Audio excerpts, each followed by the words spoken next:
Nossa senhora, né, que ficou bom mesmo. Super Mario World é um dos melhores jogos para se jogar em uma tela virtual, e o motivo é porque ao rodar na proporção original do SNES, que é 8:7, faz com que mesmo em monitores grandes a imagem fique pequena e com muitas bordas no lado. Em uma tela virtual esse não é nenhum problema, pois eu consigo aumentar para o tamanho que eu desejar. Mas com certeza eu não iria me satisfazer em apenas jogar em uma tela grande. Eu quero imaginar o que pode ser feito em um ambiente virtual, e para isso eu simplesmente comecei a jogar para ter algumas ideias. Esse é um dos jogos que eu mais joguei na minha vida e possivelmente eu sei 90% das fases de cor. Mas é interessante poder jogar novamente em uma tela virtual. Traz uma experiência nova, mesmo já tendo jogado ele há mais de 30 anos atrás.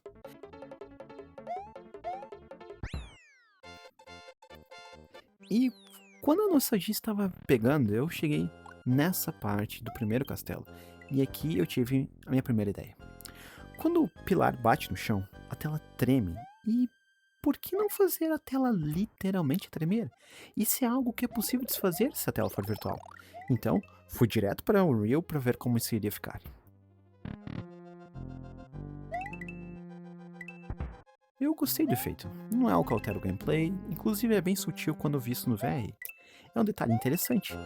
Porém, ao ficar revendo essa mesma cena várias vezes até acertar o movimento correto da tela, eu tive outra ideia a respeito do pilar. Aqui nessa cena ele é o principal obstáculo, mas ele é apenas um ou tem vários? Fiquei imaginando ele sendo apenas um e como isso poderia ser visto virtualmente. E sendo bem sério, eu gostei bastante do que eu vi. Eu gostei de poder ver o conteúdo fora da tela. E por causa disso eu tive outra ideia. E se eu pudesse ver toda a fase, não apenas aquilo que está sendo mostrado na tela, como iria ficar?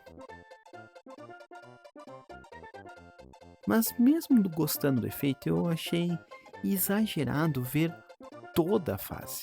Por isso, implementei uma lógica para determinar em real time, utilizando a distância entre as minhas mãos, para alterar o quão longe pode ser visto da fase fora da tela. Você está assistindo o vídeo agora e deve estar se perguntando: como que se faz isso? Como é que eu controlo a visibilidade de um plano ou de um objeto 3D? Bom, então não fique preocupado, que eu vou te ensinar agora, nesse momento. Vamos tentar entender uma coisa aqui, tá? Primeiro de tudo, eu quero que tu entenda o conceito dessa visibilidade. Ela é aplicada no shader, tá? Ou seja, uma lógica do material. Eu vou trazer aqui esse volume para o objeto aqui, tá? Vou posicionar ele exatamente onde que eu sei que está esse Mateus aí escrito em 3D, tá? Muito importante saber que o tamanho desse volume é 100 por 100 por 100, ok? E olhando para esse volume, eu quero que você entenda uma coisa. Imagine que tudo que esteja dentro dele, desse cubo, está visível. E tudo que está fora desse cubo está invisível. É exatamente isso que a gente vai fazer agora no shader, tá? Então, eu até vou deixar esse volume por enquanto, para você entender o que vai acontecer, tá? Agora vamos aqui para a prática mesmo. Se você apertar o botão direito, um detalhe, muito importante. Isso só funciona se o teu material for translúcido ou masked, tá? Isso vai fazer com que essa opção aqui, Opacity Override, ou então Opacity Mask, estejam ativas, tá? Isso é muito importante. Agora, voltando. Se eu apertar o botão direito e escrever Box, vai aparecer algumas opções. As duas importantes para mim são a Box Mask 2D ou Box Mask 3D. A 2D, como o nome fala, vai funcionar para planos. E o 3D, que é nesse caso aqui que eu vou utilizar, ele funciona para objetos que têm profundidade também, ok? Então, se você clicar, você vai ver que vai aparecer aqui uma função, onde que vai estar recebendo A, um vetor 3D, B, vetor 3, né? Ou seja, está recebendo 3 valores, B, mesma coisa, bounds, mesma coisa, e add fall off, S, ou seja, está recebendo um único valor.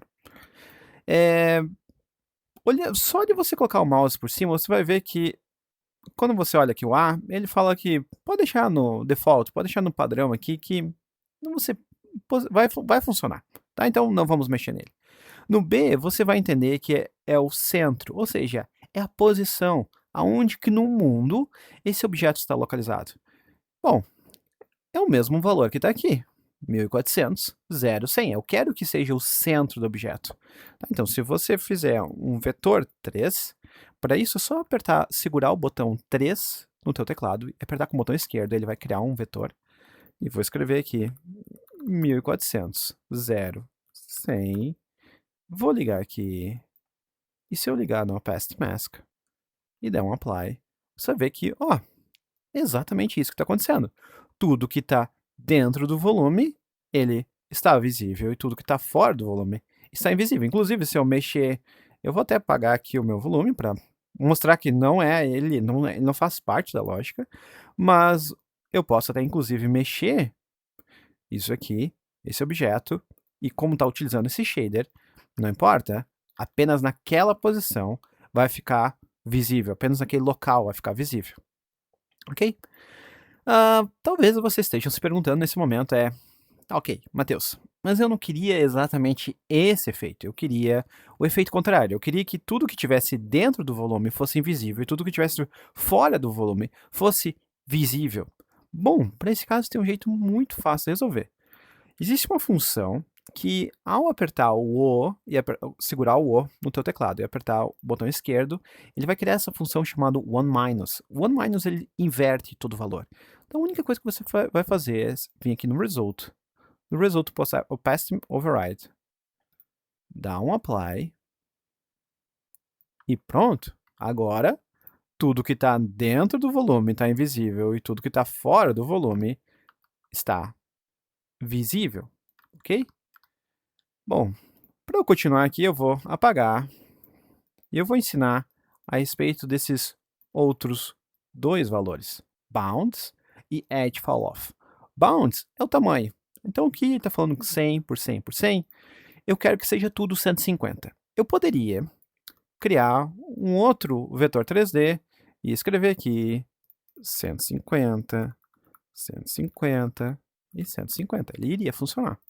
Mas como eu sei que todos os três valores vão ser sempre iguais, nesse caso, para mim, né, na minha teoria aqui, eu posso criar apenas um único valor.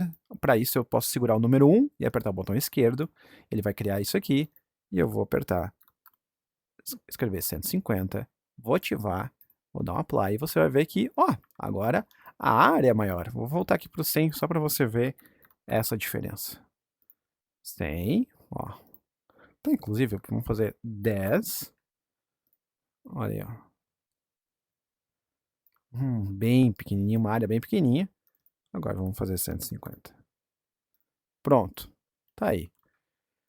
Então, o que seria esse Edge Fall-Off? Esse Edge Fall-Off ele é para criar um efeito de degradê, algo que vai ficando cada vez um pouquinho mais invisível, tá? Nesse caso aqui, ele está como 1.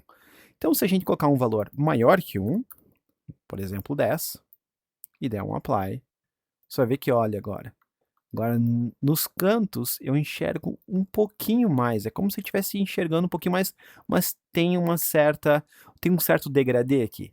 E detalhe, isso só funciona porque eu estou usando o Translucent. Se eu estivesse usando o Mask, não iria ter esse efeito, ok?